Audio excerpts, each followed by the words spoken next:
Spain के एक छोटे से शहर की एक ऐसी डरावनी कहानी है जो आज भी वहां के लोगों के दिलों में खौफ पैदा करती है। तो चलिए इस खौफनाक तानदान की गहराइयों में उतरते हैं।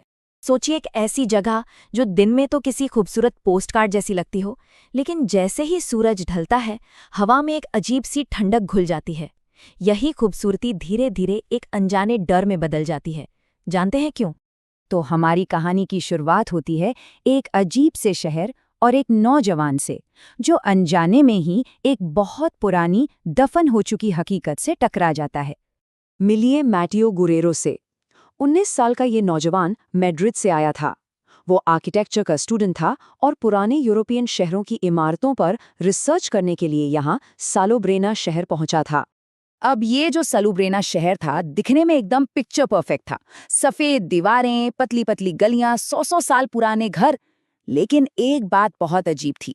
शाम होते ही सड़कें बिल्कुल वीरान हो जाती थी, मानो शहर का हर इंसान किसी अनजाने खौफ से अपने घरों में छिप जाता हो। एक शाम जब मैटियो पुराने कब्रिस्तान की रिसर्च कर रहा था तो उसकी नज़र एक बड़ी ही अजीब चीज पर पड़ी। एक कब्र के पास शादी का एक टूटा फूटा मंडप यानी एक आर्च खड़ा था जिस पर सूखे हुए फूल लटक रहे थे। उस वक्त तो ये उसे एक मामूली सी बात लगी जिस पर उसने ज्यादा ध्यान नहीं दिया। लेकिन सवाल तो यही था कि इस शहर की खामोशी के पीछे आखिर कौन सा गहरा राज छिपा था और उस टूटे हुए आर्च का मतलब क्या हो सकता था। और बस यहीं से मैटियो की जो क्यूरियोसिटी थी वो धीरे धीरे खौफ में बदलने लगी, जब उसका सामना उस चीज से हुआ जिसके बारे में शहर का हर इंसान जानता था, पर जिसका नाम लेने से भी कांपता था। ये डरावना सिलसिला ना धीरे धीरे करके बढ़ता गया। पहले तो उसे वो टूटा हुआ आर्च मिला, फिर देर रात को उसे कदमों की आहटें सुनाई देने लगी और कभी कभी एक सफेद परछाई सी दिख जाती थी। अगली सुबह उसने देखा कि गीली मिट्टी के पैरों के निशान सीधे कब्रिस्तान की तरफ जा रहे थे। और आखिरकार एक रात उसका सामना उसी दुल्हन की रूह से हो ही गया जो ठीक उसी आर्च के नीचे खड़ी थी। जब मैटियो ने उस रूह को करीब से देखा तो सच में उसकी रूह कांप गई। चेहरा एकदम सफेद, आंखें इतनी भयानक और गालों पर खून के निशान थे जैसे मानो वो कई साल पहले खून के आंसू रोई हो। ये किसी जिंदा इंसान का चेहरा तो हो ही नहीं सकता था। और उसके पैर तो जमीन को छू भी नहीं रहे थे। पर आखिर ये रूह थी कौन और वो उस कब्रिस्तान में क्या कर रही थी? इस सवाल का जवाब हमें मिलता है शहर के इतिहास में इजाबेला की दुख भरी कहानी में। बात है साल 1889 की। इजाबेला रोमेरो नाम की एक लड़की की शादी हावियर मोरालेस से होने वाली थी। लेकिन हुआ ये कि शादी से कुछ घंटे पहले ही हावियर उसे धोखा देकर किसी और औरत के साथ शहर से भाग गया। बेचारी इजाबेला पूरी रात शादी के उसी मंडप के नीचे उसका इंतजार करती रही और सुबह होने से ठीक पहले सदमे और टूटे दिल की वजह से उसकी मौत हो गई। कहते हैं उसी दिन से उसकी रूह अपने दूल्हे का इंतजार कर रही है। दोनों की किस्मत में जमीन आसमान का फर्क था। एक तरफ थी इजाबेला जिसने इंतजार में अपनी जान दे दी और एक भटकती रूह बन गई, और दूसरी तरफ था हावियर जो धोखा देकर भाग गया और फिर कभी किसी को दिखाई नहीं दिया।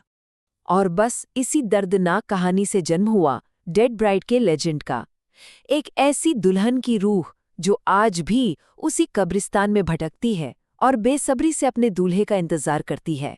तो अब वापस आते हैं मैटियो की कहानी पर, क्योंकि अब तक तो वो रूह सिर्फ दूर से दिख रही थी, लेकिन अब वो सीधे सीधे मैटियो का पीछा करने वाली थी।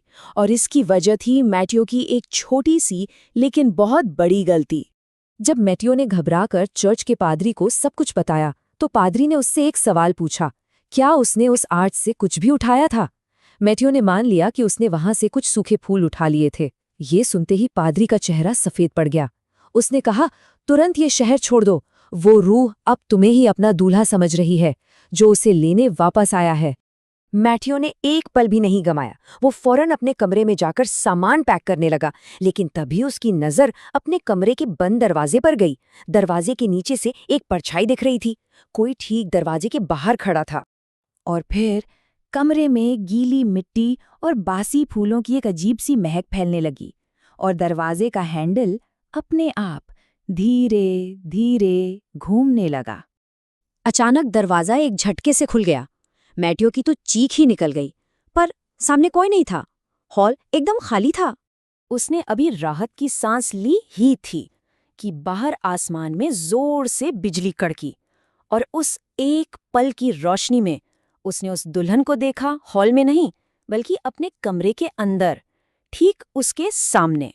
इसके बाद जो हुआ, उसने इस कहानी को हमेशा के लिए सालोब्रिना के इतिहास का सबसे खौफनाक चैप्टर बना दिया।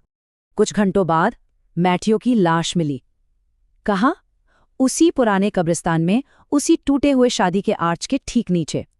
उसका पूरा शरीर गीली मिट्टी में सना हुआ था।